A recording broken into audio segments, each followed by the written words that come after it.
Hello दोस्तों, rooftop goat farm पर आप सभी का स्वागत है।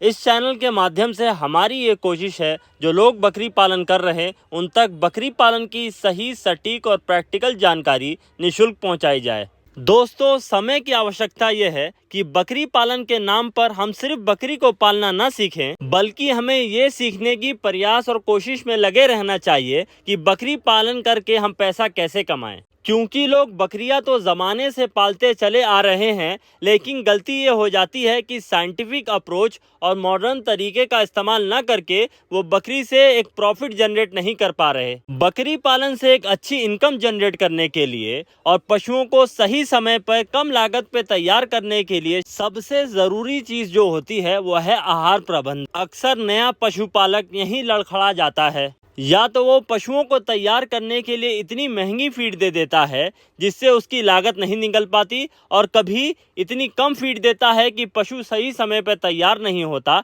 ऐसे में एनर्जी, वक्त और पैसे सबका नुकसान होता है। एक सफल बकरी पालन व्यवसाय के लिए हमें यही सीखना और समझना है कि पशुओं के लिए पौष्टिक आहार कम से कम लागत में कैसे तैयार किया जाए। हम अपने फार्म के ऊपर यही प्रैक्टिस रखते हैं कि फीड खुद तैयार की जाए। जो मार्केट में ऑलरेडी रेडीमेड फीड मिल रही हैं उनका कोई भरोसा नहीं, उनमें क्या हार्मफुल सब्सटेंस डाले गए हैं हमें नहीं पता। इसलिए हम अपने फार्म के ऊपर अपनी आंखों के सामने फीड तैयार कराते हैं, जिससे कॉस्ट कंट्रोल के साथ साथ हम पौष्टिक और न्यूट्रिशनल फीड तैयार कर सकें। दाना मिश्रण कैसे तैयार करना है ये ऑलरेडी चैनल पे वीडियो अवेलेबल है। शॉर्ट में हम बताते चलते हैं। दाना मिश्रण तैयार करने के लिए 5 चीज़ें बहुत ज़रूरी हैं। पहला कार्बोहाइड्रेट, दूसरा प्रोटीन, तीसरा फाइबर, चौथा फैट और पांचवा मिनरल मिक्सचर। इनमें से किसी भी चीज़ की कमी रह गई तो हमें दाना मिश्रण से रिजल्ट नहीं मिल सकता। मिश्रण में कार्बोहाइड्रेट की मात्रा लगभग हम 45% रखते हैं, जो कि जौ, मक्का, गेहूं, दाल की चूनी, चना चूनी से पूरी होती है। लगभग 4-5 रुपया प्रति केजी के अंतर से ये सारी चीज़ें मार्केट में मिल जाती हैं। हम वैरायटी के लिए 3-4 चीज़ों का प्रयोग कर लेते हैं। प्रोटीन और फैट सोर्स के लिए खली और दाल की चूनी का प्रयोग करते हैं। इसकी मात्रा लगभग 25% तक रखते हैं। फाइबर के लिए गेहूं के चोकर, चने के छिलके और इसकी मात्रा 28% तक, और बचे 2% में मिनरल मिक्सचर और आयोडीन युक्त नमक। इस तरह संतुलित दाना मिश्रण बजट में हम तैयार कर सकते हैं। अब बात करते हैं उस पाउडर की जिसके इस्तेमाल मात्र से हमारे फार्म पे कमज़ोर से कमज़ोर पशु भी 5 से 7 केजी का वेट गेन देगा।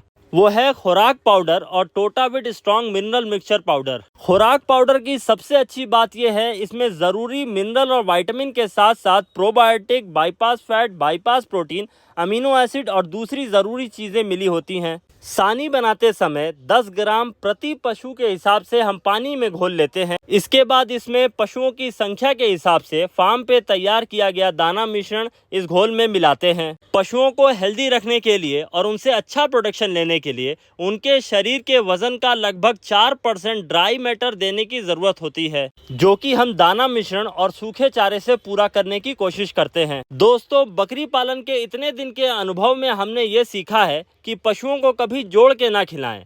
पशुओं को उनकी रिक्वायरमेंट के हिसाब से खिलाएं। बदले में पशु से इतना मिलेगा कि आप सोच भी नहीं सकते। बहुत से पशुपालक पशुओं को कैलकुलेटर से जोड़ के खिलाते हैं, जो कि हमारे हिसाब से गलत है। पशुओं को हम नहीं पालते, बल्कि पशु हमें पालता है। बकरी पालन हमें इस सोच के साथ करना चाहिए। दाना मिश्रण को अच्छी तरह घोल में फेंट लें, जिससे हर एक कण एक दूसरे से मिल जाए। बहुत से पशुपालक दाना मिश्रण को सूखा ही खिलाते हैं, जो कि ठीक भी है। हम अपने फार्म के ऊपर पशुओं को डे 1 से ही सानी की आदत लगाते हैं, जिससे उन्हें TMR फीड मिल सके। दाना मिश्रण का घोल बनाने से पशु इसे आसानी से खा लेता है और डाइजेस्ट पचा भी लेता है। इनडाइजेशन, आफरा, ब्लॉट जैसी शिकायत भी नहीं रहती। और पशुपालक की सबसे बड़ी समस्या कि दाने के बाद पानी कब पिलाएं, यह भी नहीं रहती। इस तैयार किए गए घोल में अब बारी है सूखे चारा यानी गेहूं के सूखे भूसे को मिलाने की।